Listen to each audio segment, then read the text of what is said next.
નમસ્કાર ફ્રેન્ડ્સ, હું છું પ્રીતિ અને આજે હું તમારી માટે લઈને આવી છું ટ્રુ લવનો બીજો ભાગ. આપણે આગળના ભાગમાં જોયું કે દિયા હોસ્ટેલમાં ભણતી હતી અને ત્યાં જ એના એક ફ્રેન્ડ અમિતને મળે છે અને એની એ પ્રેમ કરવા લાગે છે. તો ચલો આગળના એપિસોડમાં જોઈએ કે શું થાય છે આગળ. કોઈ પણ છોકરી એના બોયફ્રેન્ડમાં પપ્પાને જ ગોતતી હોય છે, જે મારા માટે અમિત હતો. બધું બરાબર ચાલતું હતું. અમે બે અમારી લાઈફના બધા સપના જોયા, સાથે જીવવા સાથે મરવાના સપના જોયા. મારી લાઈફમાં અમિત જ બધું હતો. એક દિવસ ઇન્સ્ટાગ્રામમાં એક શાયરીનું એક પેજ હતું. એ પેજમાં બધી પોસ્ટ મસ્ત હતી, એટલે હું બધી પોસ્ટને લાઈક કરતી. એક દિવસ એનો મને મેસેજ આવ્યો, થેન્ક્સ. મેં એને પૂછ્યું કેમ, તો કે મારી બધી પોસ્ટ લાઈક કરવા માટે. પછી એ રોજ ગુડ મોર્નિંગના મેસેજ કરતો. હું ટાઈમ હોય તો રિપ્લાય આપતી. એ મને રોજ જોક્સ પણ કહેતો. એના જોક્સ પણ એના જેવા જ હતા. ખબર નહીં ક્યાંથી આવા જોક્સ ગોતી લાવતો હતો. ક્યારેક ક્યારેક તો એવા જોક્સ કરે કે વિચાર કરવો પડે. પાગલ કહેવા શું માંગે છે? કારણ વગરની વાતો કરે અને કોઈને વિચાર ના આવે એવા એવા પણ. હા, પણ મને ગમે. મને કાંઈ પણ કરીને હસાવ્યા કરે. પાગલ હતો એ. પછી મેં એને એનું નામ પૂછ્યું. એનું નામ પ્રેમ હતું. પહેલાં તો મને આટલી મસ્તી કરે અને સાવ પાગલ લાગતો હતો. મને તો એમ જ લાગ્યું કે સાવ ઠરકી અને વાયડો છોકરો જ હતો. પણ ધીમે ધીમે અહેસાસ થયો એની વાતોથી કે જેટલો વાયડો દેખાય છે એટલો જ સારો છોકરો છે. પ્રેમ પણ મારી સંભાળ રાખતો. એ સુરતમાં જ રહેતો. અમિત રામપુરમાં હતો, હું સુરત હોસ્ટેલમાં હતી. પ્રેમને હું ધીમે ધીમે સારા દોસ્ત બની ગયા. અમિતને પ્રેમની બધી વાત કહેતી હું. જ્યારે મારો મૂડ ખરાબ હોય ત્યારે એના સડેલા જોક્સથી એ મને હસાવતો. આમ જ મારી લાઈફમાં બે વ્યક્તિઓ આવ્યા, જે ભગવાનની અમૂલ્ય ભેટ હું સમજું છું. મેં ક્યારે પણ વિચાર્યું નહોતું કે મારી લાઈફમાં આવા વ્યક્તિ આવશે. હું અને પ્રેમ સાથે પિઝા ખાવા જતા, સાથે શોપિંગ કરતા. શોપિંગ કરવા જાય ત્યારે પ્રેમ મારું પર્સ પોતે જ ગળામાં ટીંગાડી લેતો. મોલમાં બધા અમારી સામે જોવે અને જોઈને એમ એકબીજા સામે જોઈને હસતા. પ્રેમ મને કહેતો કે આ બધા આપણને બંનેને બોયફ્રેન્ડ ગર્લફ્રેન્ડ સમજતા હશે. પછી હું અને તે પણ હસતો કે આપણે તો ગર્લફ્રેન્ડ બોયફ્રેન્ડ કરતાં પણ વધારે છીએ.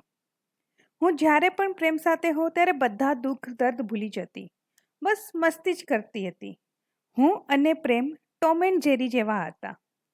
જેમ તે ઝઘડતા એમ એકબીજા વગર અમને ચાલતું પણ ન હતું. એટલે જ પ્રેમ મને જરૂરી કહીને જ બોલાવતો અને હું એને ટોમુડો કહીને બોલાવતી. હું જ્યારે પણ પ્રેમને મળવા જતી અમિતને પૂછીને જ જતી અને અમિતે પણ મને બધી છૂટ આપતી. ક્યારે પણ મને ના નથી પાડી. અમિતની આ વાતથી જ હું ખુશ હતી કે તે મને ક્યાંય જવાની ના ન પાડતો. હું પણ અમિતથી એક પણ વાત ના છુપાવતી. અમિતને મારા પર એટલો ભરોસો હતો કે એને ક્યારે પણ હું વિશ્વાસ નહીં તોડું એનું મેં એને પ્રોમિસ કર્યું હતું. હું અને પ્રેમ અઠવાડિયામાં ન મળીએ તો ચાલતું ન હતું. એકબીજા વગર એટલે મેં મસ્તીમાં કહ્યું કે ઓછું મળવા આવજે, નહીં તો પ્યાર હો જાયગા. પછી મેં અને પ્રેમે નક્કી કર્યું કે હવે ઓછું મળશું, એટલે અમે 15 દિવસ મળ્યા જ નહીં. રહી તો નહોતા શકતા પણ ન મળ્યા. 15 દિવસ પછી અમે નક્કી કર્યું કે આવતા બુધવારે મળશું. અમે સપના જોયા કે ઢોસા ખાવા જશું, લોંગ ડ્રાઈવ પર જશું, ખૂબ મસ્તી કરશું. પણ બુધવાર પહેલાં જ રવિવારે કોરોનાને કારણે અમારી હોસ્ટેલમાં બધાને ઘરે જવાનું કહ્યું. આ વાત મેં પ્રેમને કીધી તો તે સાવ ઉદાસ થઈ ગયો, કેમ કે ગયા બુધવારે મેં એને કીધું હતું કે મળવા આવજે, પણ પ્રેમ ના આવ્યો. એટલે એને અફસોસ થતો હતો કે આ કોરોનાને કારણે હવે પાછા સુરત ક્યારે આવવું એ નક્કી ન હતું. અને સોમવારથી તો સાવ લોકડાઉન થઈ ગયું. મેં એના માટે સરપ્રાઈઝ પણ રાખી હતી. બુધવાર આવશે તો એને આપીશ, પણ કોરોનાએ બધા પર પાણી ફેરવી નાખ્યું. હું ઘરે જતી રહી. પછી હું અમિતને પ્રેમ સાંજે વિડીયો કોન્ફરન્સમાં કોલ કરીને વાતો કરતા. બસ આમ જ લાઈફ મસ્તથી ચાલતી હતી. એક દિવસ હું ઘરે હતી ત્યારે હું રાત્રે અમિત સાથે કોલ પર વાત કરતી હતી ત્યારે મારા પપ્પાનો કોલ આવ્યો અને એમને ખબર પડી ગઈ કે હું કોઈ બોય સાથે વાત કરું છું. પછી પપ્પાએ મમ્મીને કહી દીધું કે દિયાનો બાયોડેટા છપાવીને જલ્દી લગ્ન કરાવી દઈએ. મેં પપ્પાને કહ્યું કે મારે અમિત સાથે જ લગ્ન કરવા છે, પણ પપ્પા ના માન્યા. મેં અને અમિતે નક્કી જ કર્યું હતું કે લગ્ન પપ્પા માને તો જ લગ્ન કરશું, બાકી પપ્પા કહેશે ત્યાં જ કરીશ. મેં પપ્પાને ઘણા સમજાવ્યા પણ તે ના સમજ્યા અને મારા પપ્પાએ એક છોકરો જોઈને નક્કી કરી લીધું. મને ફોટો બતાવ્યો હતો પણ મેં જ ના પાડી કે મારે નથી જોવો. જેવો હશે હું એની સાથે લગ્ન કરી લઈશ. પછી મારા લગ્ન તો થયા પણ મેં છોકરાને જોયો ન હતો. પછી જ્યારે પહેલી સુહાગ રાતે બેડ પર હું ઘૂંઘટ ઓઢીને બેઠી હતી ત્યારે તે આવ્યો અને એને મારો ઘૂંઘટ ઉચક્યો. પણ મેં એની સામે જોયું જ નહીં.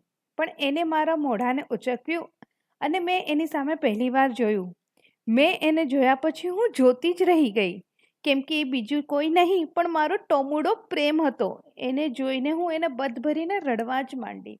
આખી રાત હું એને વળગીને રડતી રહી. પછી મને સંભાળી, મને ખોળામાં સુવડાવી. અમે પછી નક્કી કર્યું કે અમે લાઈફ ટાઈમ બેસ્ટ ફ્રેન્ડ બનીને જ રહીશું. પછી અમે દુનિયા માટે પતિ પત્ની હતા પણ અમે એક રૂમમાં બેસ્ટ ફ્રેન્ડ બનીને જ રહ્યા. નક્કી કર્યું હતું કે લાઈફ ટાઈમ આમ જ રહીશું. પ્રેમને ખબર હતી કે અમિતની જગ્યા હું કોઈને ના આપી શકું. હું પણ ખુશ હતી કેમ કે હું મારા ટોમુડા સાથે રહેતી. બસ એ એક ખુશીથી અમે એક સાથે રહેતા. પ્રેમ પણ મને ખુશ રાખતો, જોક્સ કરતો, કેર કરતો, પિલો ફાઇટ પણ કરતા. બસ એક શારીરિક સંબંધ સિવાય અમે બધી મસ્તી કરતા અને ખુશ રહેતા અને આખી લાઈફ આમ જ રહ્યા. તો ફ્રેન્ડ્સ, તમને મારી આ સ્ટોરી ગમી હશે અને જો તમને આ મારી સ્ટોરી ગમી હોય તો મારી ચેનલને લાઈક કરો, શેર કરો અને સબસ્ક્રાઈબ કરવાનું ભૂલતા નહીં.